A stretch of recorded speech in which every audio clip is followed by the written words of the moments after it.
Hi everyone, we're casing a card on Monday and today's card comes right from the catalog. We've put our own little spin on it, and I want to remind you that this Thursday, the 24th, we will be having a mystery stamping day at 1 p.m. So if you don't know what supplies you're going to need, make sure to check back in the comment that you'd like an email. I'll send that out this week. I actually have sent some out already, and it's a free event. Just have your supplies at home and ready, and anyone can participate. See them Thursday, but let's get started with today's card, which is Case a Card Monday.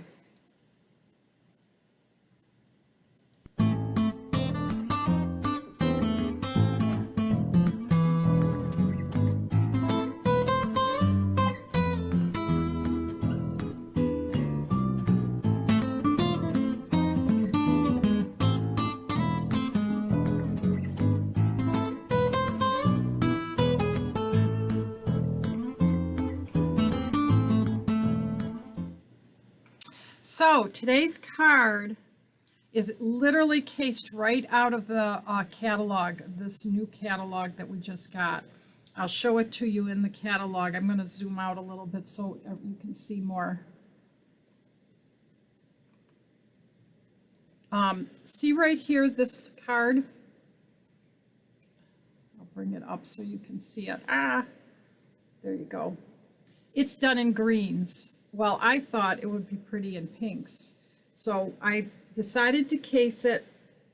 That means copy and share everything. And so today we're going to make this card based off of what I saw here. And this card uses a bundle from that catalog called Everything Essential, the Essential Tag Punch, and the stamp set. We're going to be using this little stamp set right here.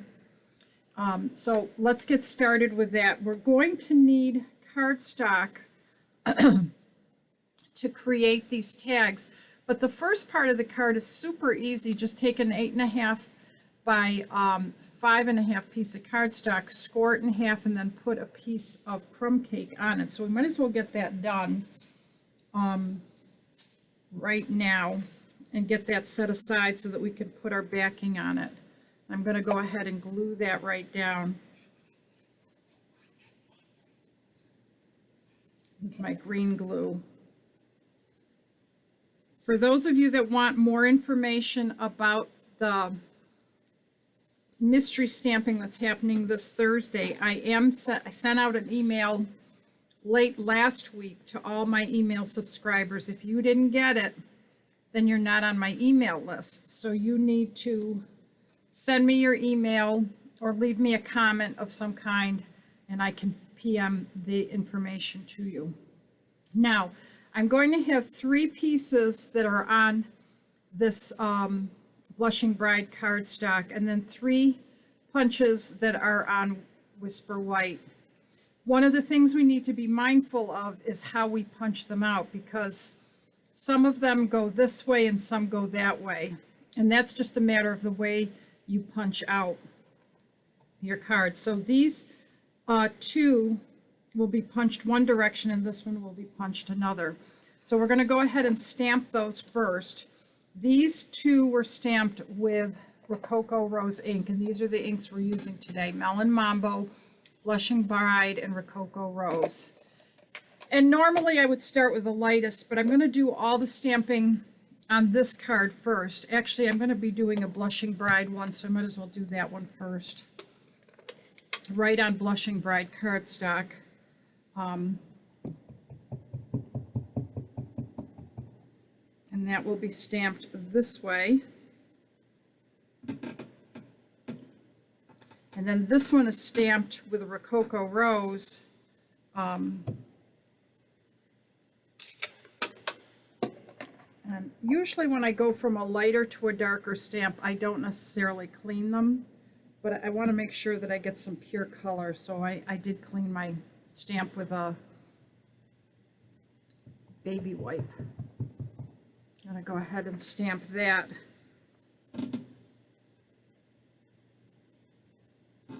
And then this one I'm going to stamp the other direction because I want to punch it out the opposite. I think that's going to work. We'll find out.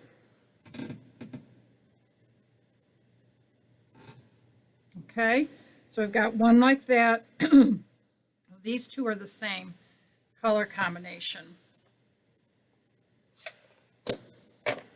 And I am going to go ahead and punch this one out this direction, and because I can see what I'm doing, I can line it up nicely the way I want it. I got 1, 2. Now this one I want to be right side up, so I want these here, so I have to come in this way, and I can't unless I turn around the cut it right up in here. So I'm going to have to come in. I always get confused about this process. See if I can figure it out without messing it up. So I want those there. No, I want it like this. Yes, that's how I want it. So do you see how I had to cut it to get it up in there? So now I have one going this direction and one going the opposite direction. That was the hardest thing for me to figure out about this card, was what direction everything had to go in. Now we're going to do it on our Whisper White, and this one is a combination of Blushing Bride and Rococo Rose. This one is Blushing Bride and Melon Mambo, and then this is just Blushing Rococo Rose on white. So let's do that one since this is already inked in Rococo Rose. So we'll get that one done, and that one also has to be an upside down card. I think if I do this it'll work, but we'll find out. If not, I'll cut it. Okay, I've got that one done, and I think we'll figure that out later. If I go like this, yep, that's what'll happen. So now to be right side up, it goes like that. So I'm putting them on where they're going so I don't get confused about which ones I have to do. Okay, so now we need these two. And that one is going to first of all get inked in the Blushing Bride, and then we're going to use a dauber to put some Rococo Rose ink on it.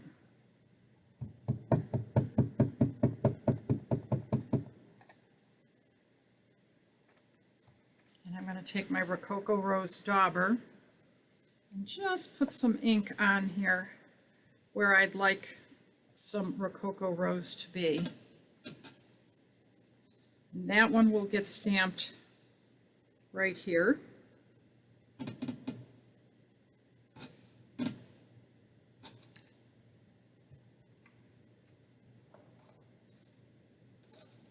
Go ahead and punch that one out.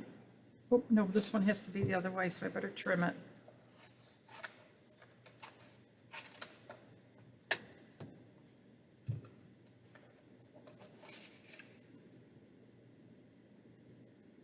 There it is. Glad I caught that. And then the last one, and again I'm going to clean it because I don't want to put dark colors into my Blushing Bride ink, is going to get inked in Blushing Bride ink, but daubered in Melon Mambo.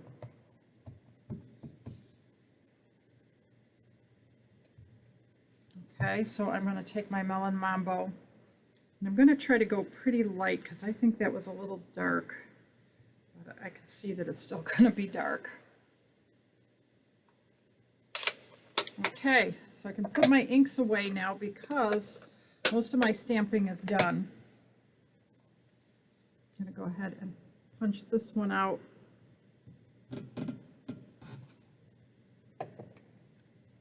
Such a nice little deal to get both of those for 10% off. I love that deal. Okay, so now the hardest part of the whole card is lining everything up. And I'm going to give you some tips. I first like to lay everything out on here, and I don't know if you can see, but you do hang over a little bit over the crumb cake.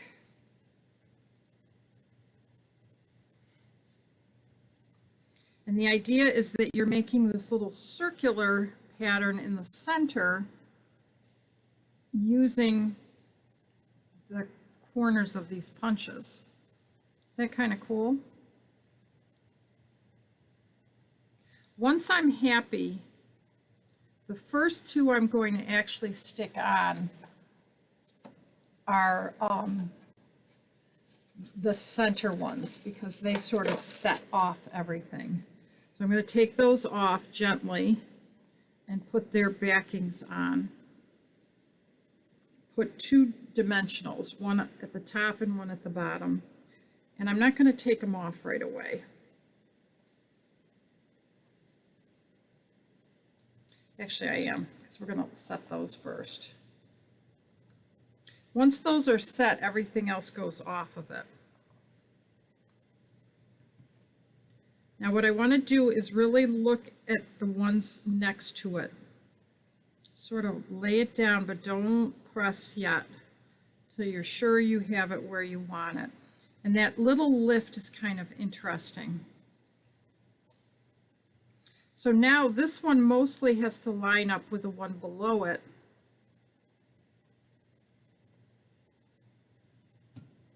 And form that semicircle. These two now are going to get their dimensionals, but I'm not going to glue them down right away. I'm just going to lay them there. Same with these. And I think what I would do, what I'd like to do is just to continue the process of doing two at a time. I think it makes more sense to do that. So I'm going to start with this one right here. I can see I like where that is, so I'm going to go ahead and glue that in.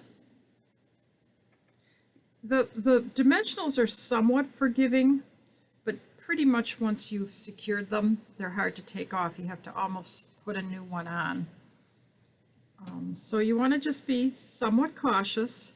Remember, it's a handmade card, so it's not going to be perfect. And that's sort of the charm of a card like this.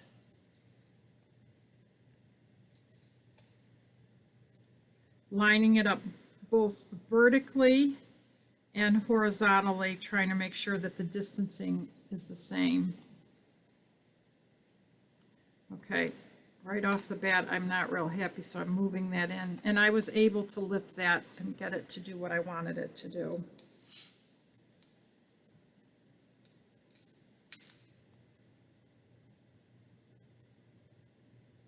So, there you go. Got it all laid out. Now the only difference is that I still have a bow to put on in these two little hearts. And you're probably wondering where I got those hearts from.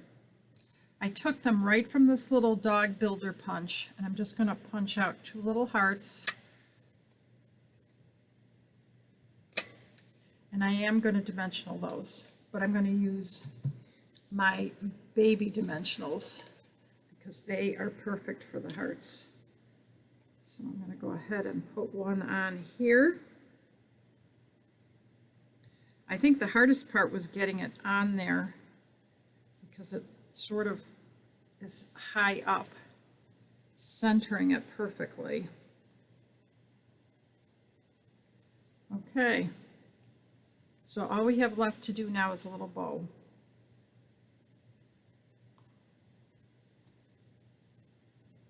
I can see I put the dimensional on the wrong side. I'm going to see if I can pry that off and put it on the other side without messing up the cardstock. I didn't do too badly.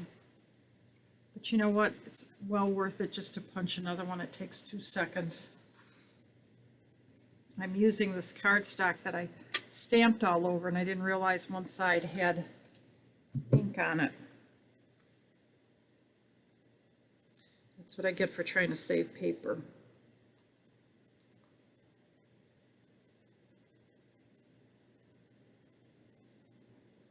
There we go. How nice is that? So we're going to take some of this gold twine that's part of a combo of ribbons that you can order. I think it's from Forever Fern, or Forever Greenery, or something like that.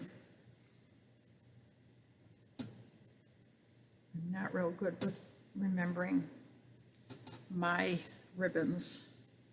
And now that they're not marked, it's hard to tell because they come in a combo pack.